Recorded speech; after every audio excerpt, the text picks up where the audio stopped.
నాణ్యాలను ఎట్లా వేరు చేస్తారు, వాటిని లెక్క ఎలా చేస్తారు. ఎందుకంటే ఒక 100 రూపాయలను లెక్క పెట్టాలంటే రూపాయి కాయిన్స్ చూస్తే 100 అవుతాయి. అలాంటి లక్ష లెక్క పెట్టాలంటే లక్ష సంబంధించినటువంటి కాయిన్స్ కావాలి. అట్లాంటివన్నీ కూడా ఎట్లా లెక్క ఇస్తారు. ఫస్ట్ మనం వడి బియ్యంతో ఉన్నటువంటి నోట్లు కావచ్చు, తర్వాత నాణ్యాలు వీటన్నిటిని కూడా వేరు చేస్తారు. వేరు చేసిన తర్వాత ఇక్కడ మనం చూడొచ్చు ఒక్కసారిగా ఇక్కడ మొత్తం కుప్పపోసారు. ఇట్లా ఒక్కొక్క చోట ఈ దీనికోసమే నోట్లు లెక్కించే వాళ్ళు ఎంత ప్రాధాన్యత ఉంటుంది, ఇక్కడ నాణ్యాలకు సంబంధించినటువంటి లెక్కలు చేయడంలో కూడా అట్లే ఉంటుంది. మొత్తం ఇలా వేరు చేసిన తర్వాత ఈ నాణ్యాలన్నింటినీ కూడా ఒకచోట చేరుస్తారు. వీటన్నిటిని కూడా భక్తుల ముందు ఈ సేవలు అందించే వాళ్ళ దగ్గరకు వస్తారు. వచ్చిన తర్వాత ఇక్కడి నుంచి ఈ ప్రాసెస్ అంతా కూడా స్టార్ట్ అవుతుంది. మనకి ఇక్కడ చూసిన వాటిలలో చూస్తే రకరకాలమైనటువంటి నాణ్యాలు ఉన్నాయి.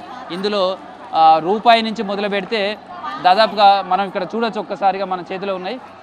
రూపాయి నుంచి మొదలు పెడితే 2 రూపాయల నోటు ఉన్నాయి, 3 రూపాయల నోటు నాణ్యం ఉంది. అదేవిధంగా 5 రూపాయలది ఎక్కువగా కనిపిస్తున్నాయి, 10 రూపాయల కాయిన్ కూడా కనిపిస్తుంది. అదేవిధంగా 20 రూపాయలకు సంబంధించినటువంటి కాయిన్స్ కూడా కనిపిస్తున్నాయి. చాలా కాయిన్స్ ఉన్నాయి. వీటన్నిటిని లెక్క పెట్టడం ఎట్లా చేస్తారు అంటే ఇక్కడికి వచ్చిన తర్వాత మీ దగ్గరికి ఇవన్నీ నాణ్యాలన్నీ మీ దగ్గరకు పోచారు కదా, వీటిని ఎట్లా వేరు వేరు చేస్తుంటారు? చిన్న 1 రూపీ అని, 2 రూపీస్ అని, 5 రూపీస్ అని, పాతదని కొత్తదని వేరు వేరు చేస్తాం. ఇప్పుడు ఒక రూపాయిదే తీస్తే రూపాయి రకరకాల ముద్రణలో వచ్చింది.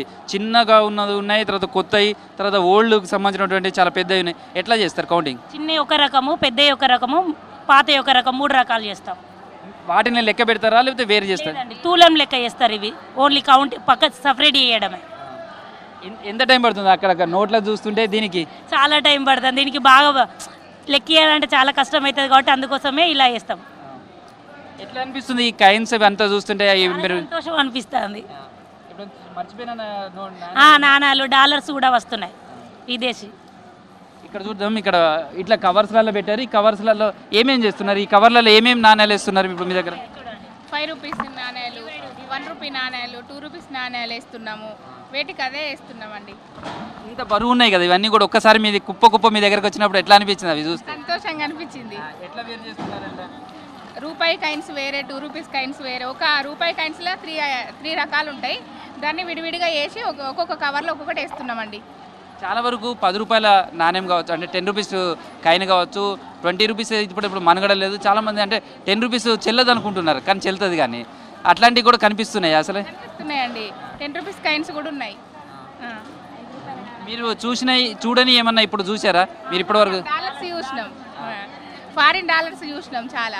20 రూపీస్ అది 20 పైసలది కూడా వేసిరు, 5 పైసలు కూడా వేసిరు. వెనకటి జమాన్ల డబ్బులు కూడా వస్తున్నాయి. చిన్నప్పుడు చూసినాం స్కూల్కి అయినప్పుడు, ఇప్పుడైతే చూడలే. అవి కూడా వస్తున్నాయి.